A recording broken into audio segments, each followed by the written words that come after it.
Salut les mecs, ce matin, vous avez bien lu le titre, ne tombez pas à la renverse, bougez pas, je vais ramener un peu de lumière par là. Nous avons déballé une Hobbytech BXR1 ou B1 RXR ou je sais pas quoi, MT, de Régis qui désire le vendre. Il a acheté cet engin, il n'était pas satisfait avec, ça ne correspond pas à ses attentes, il est passé sur un modèle un peu plus bourrin. Très intéressant de la part de Hobbytech, évidemment, le tarif de départ fourni avec radio et lipo et chargeur. Même si ce sont des éléments de base, c'est vrai qu'un petit haut, il va se retrouver avec un engin complètement prêt à l'utilisation sorti de la boutique.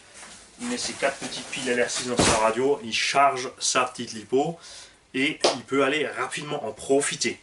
Qu'est-ce que c'est le BXR MT? Eh ben, c'est tout simplement le buggy 1/8 sur lequel les suspensions ont été modifiées, c'est ce que nous allons voir tous ensemble, évidemment par choc look MT ou prix de la version Desert Buggy, puisqu'ils ont déjà le truc au catalogue, pourquoi pas s'en servir. Les autres tourelles, et après les goûts et les couleurs ça se discute pas, moi la carrosserie je trouve que c'est vraiment un paquet de pop chips, barbecue écrabouillé. Atroce, immonde. Les carreaux Hobbytech ne sont pas de grande qualité, donc une carreau aussi exposée avec un poids pareil, moi je vois ça très mal.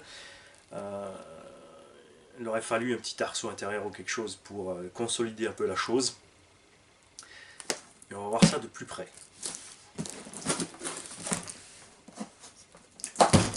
Le problème évidemment, comme c'est la base du buggy et qu'ils ont rajouté des roues plus grosses, on a donc plus de masse en rotation.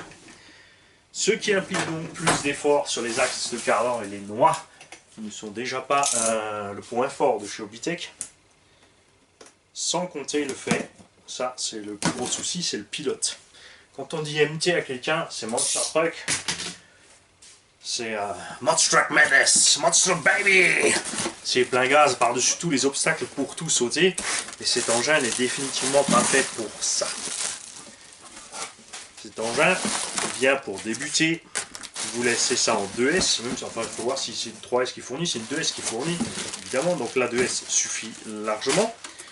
Donc on a la célèbre radio Google RC, qui, malgré que ce soit un engin pour les enfants, n'a pas de réglage de puissance. Je trouve que ce serait vachement bienvenu, si déjà on prend du matériel pas cher comme ça, de prendre le matériel pas cher avec le réglage de puissance, parce qu'elle existe avec un réglage de puissance, cette radio. Beaucoup de gens ont eu des ennuis, des soucis de fiabilité avec cette radio, mais ça a évidemment été remplacé en garantie. Et voici la bestiole.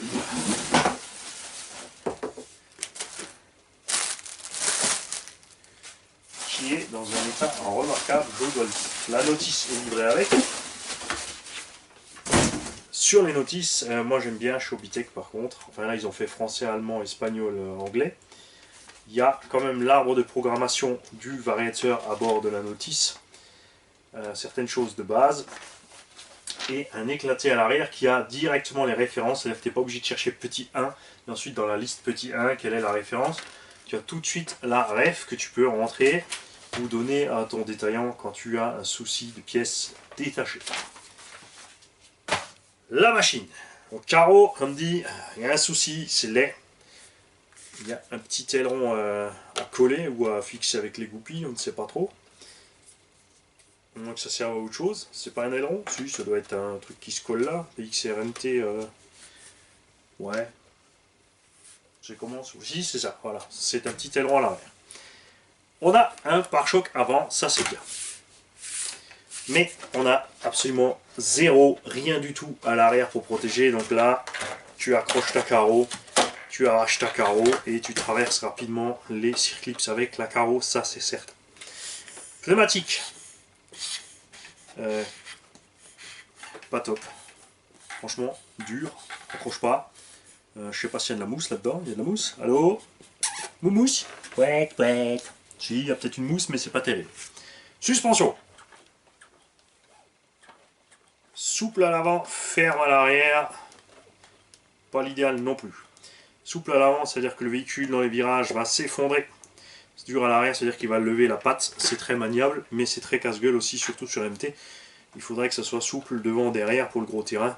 Et pour ceux qui veulent des sauts un peu plus fermes à l'avant, à l'arrière. État général.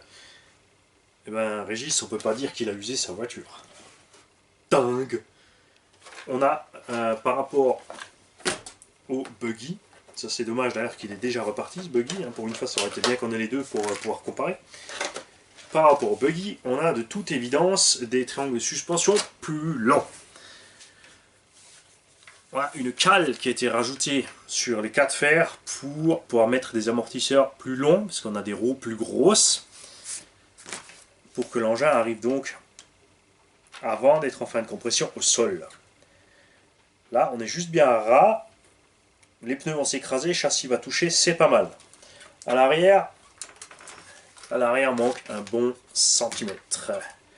Tu vois là, ça c'est de l'effort qui va aller dans la tourelle, c'est pas top. Il y a à l'avant la tourelle d'origine en alu, à l'arrière il y a l'origine une option carbone puisque l'origine alu a lâché sur un retournement, c'est plié évidemment puisqu'il n'y a aucune protection à l'arrière, tout l'effort va aller se répercuter là-dessus, donc sur les gamelles en fait. Là tu as la carreau dehors mais celle-là s'écrase comme du papier et là regarde ce qui se passe, tu tapes en plein sur la tourelle, c'est la tourelle qui va plier. L'avant pliera moins vite parce qu'elle est beaucoup plus compacte. Il aurait été judicieux de la part d'Obitech de faire deux mêmes tourelles peut-être, hein, puisqu'on a largement assez de garde-sol à l'avant pour un petit MT110, c'était pas la peine de faire trop à l'arrière non plus avec la taille des roues. On a les fusils en plastique à l'arrière, les roulements standards double Z, donc pas étanches, des petites biellettes tout à fait standards aussi, largement suffisantes pour ce type d'engin, avec des petites rotules qui vont se déclipser sur les impacts ou autres, très bien. Ici une petite cale de renfort en alu, donc ça je ne sais pas si c'est d'origine ou si c'est option, on compte sur toi Régis pour nous informer. Combo d'origine, Connect 3650, alors est-ce qu'ils ont changé les kV sur le MT? Ouais, on a un 3500 kV, donc ça c'est très bien, ils ont diminué le nombre de kV, étant donné qu'on a les roues plus grosses, plus de masse en rotation. C'est donc tout à fait judicieux de descendre le nombre de kV par rapport au buggy qui est plus léger. Les roues ayant un poids certain quand même, les 4 amortos plus longs et plus durs, et évidemment un peu plus d'alu. Je pense que cette cale est d'origine, puisqu'elle est aussi ici en alu d'origine, ça c'est super sympa. C'est un MT, mais on a toujours encore des barres stables, et pour moi, par définition, ceci n'est pas un MT. Pour définition, pour moi, ceci est la même chose que Arma Granite 3S et Nero Crew Cab 3S, c'est un Muggy. Un Muggy, c'est un buggy qui a reçu 4 grosses roues. Là, en l'occurrence, on a reçu des longs triangles.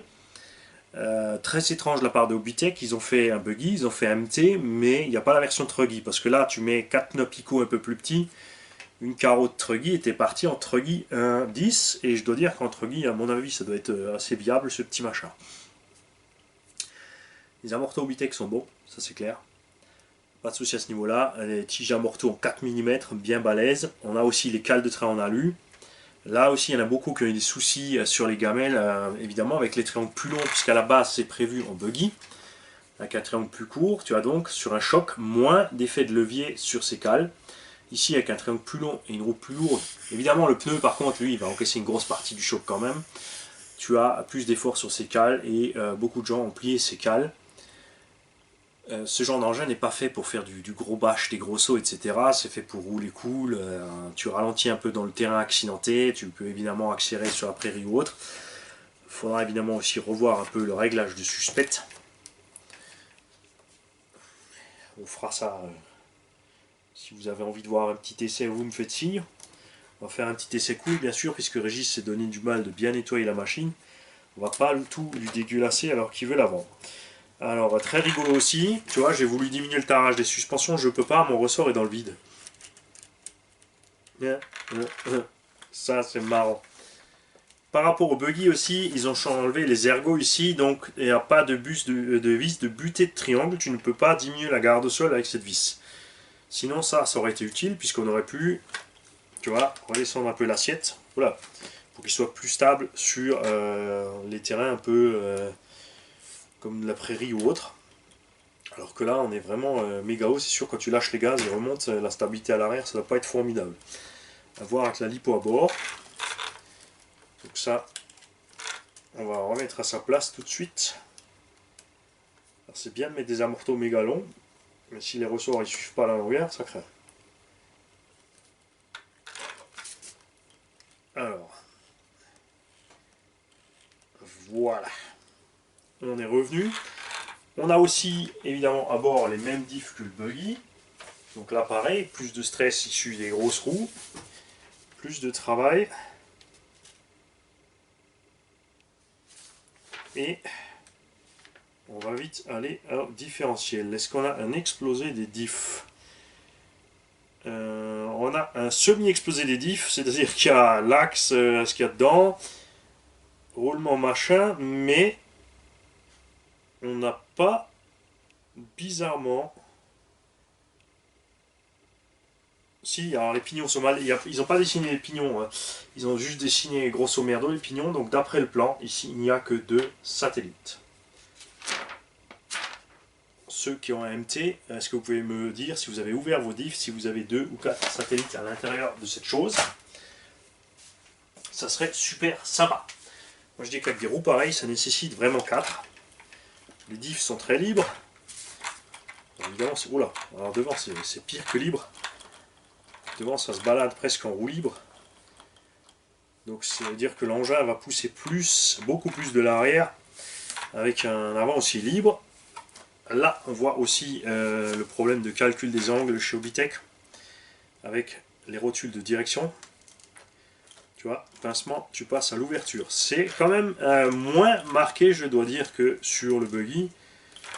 Voilà. Mais à l'axel, donc tu es comme ça, et au freinage, tu es comme ça va, puisque à l'accélération, c'est en train de chercher, au freinage, le fait d'écarter va stabiliser le freinage, le véhicule va freiner droit, donc c'est pas trop mal. Ça c'est cool. C'est peut-être juste un heureux hasard, ils ont peut-être même pas fait exprès. Petite manchette au passage. Ils vont tirer à vue chez Obitech quand ils vont me voir arriver. Une petite corne de cerveau en alu. Là aussi, je ne sais pas si c'est Origine ou si c'est toi qui l'as fait, Régis. En tout cas, ça n'a pas l'air dégueu. Les plastiques, ça va. Les bras de suspension me plaisent beaucoup mieux que ceux du buggy. Évidemment, c'est MT. J'adore les MT. Vous le savez, je suis pas objectif. MT, ça sera toujours mieux. Ouais. Va falloir faire un essai de ce petit machin. Donc, ceux qui sont intéressés, envoyez-moi un petit message. Il sera livré sans chargeur et sans batterie. Chargeur, moi j'en ai un. Je peux vous mettre encore un petit chargeur avec. Tout ce qu'il vous faudra, c'est une batterie. Perso, comme dit, je déconseille le 3S dans ce petit truc. Et je pense aussi que je vais vous régler la suspecte un peu mieux que ça. Puisque un engin aussi haut de caisse avec des pneus aussi mous, il devrait naviguer moite-moite. Tu vois, il devrait être à peu près là quand tu roules pour qu'il puisse décrocher comme ça l'axel, même si c'est vilain. Je sais très bien que c'est pas spécialement beau d'avoir l'engin comme ça à l'accélération. Mais c'est juste à l'axel, après à vitesse constante ça stabilise. Ça permet aux roues avant de bien prendre les aspérités du terrain. Et s'il y a quelque chose, de toute façon l'arrière peut largement décrocher. Et quand on voit l'arrière qui décroche comme ça, on remet un petit coup de gaz, puisqu'on ne reste pas à fond sans arrêt sur les gaz en ligne droite, je le répète. On s'en garde toujours sur le coude, justement pour ce moment-là où tu tapes une ornière où le véhicule va être comme ça, tu peux remettre un ou deux coups de gaz pour le rattraper. Si tu vois qu'il part de l'avant, tu lâches bêtement les gaz, tu continues à monter, un petit coup de frein pour le rattraper.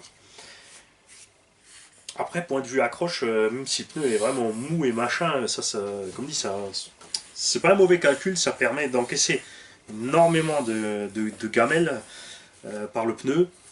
Niveau accroche, ça doit être pas mal. Très malin aussi. Les crampons ont une forte motricité puisque ce sont simplement des espèces de barres. Si tu regardes d'en haut, tu as juste des lamelles. Donc tu as une bonne motricité et dans les virages, on n'a rien. Ce qui fait que dans le virage, par contre, il pourra bien glisser ce petit machin. Moi je suis aussi pour fixer un pare-choc arrière supplémentaire là-dessus. Donc si quelqu'un est intéressé et qui veut quelques modifs, faites-moi signe. Et je vous mettrai de toute façon en communication avec Régis pour ceux qui aimeraient acheter l'engin. C'est ensuite à vous de voir ce que vous voulez faire niveau prix, niveau machin. Ça c'est l'acheteur et le vendeur. Ça ne me regarde pas. À vous les studios Cognac J. Salut. Hop hop hop hop. Où tu vas? Où tu vas? Mani, il a oublié de parler de l'essentiel. The Sleeper Obitech. The pièce à problème. Donc, plusieurs personnes m'ont certifié que après avoir communiqué avec Obitech. Il y a là une amélioration de cette pièce. Le point faible, c'est le BTR. Là, je te montre pas, si je sais pas si tu vas le voir à la caméra. Là-dedans, il y a un BTR sur la noix de sortie du slipper. Elle se desserre, la pièce ne faisant que 2,5 mm à ce niveau-là. Elle est fragilisée. Les à-coups du BTR sur la tronche la cisaillent et elle casse très rapidement. Je dois dire que personnellement, avec 2,5 mm de ferraille molle, de toute façon, même serré, ce machin, ça ne peut que casser à un moment ou un autre.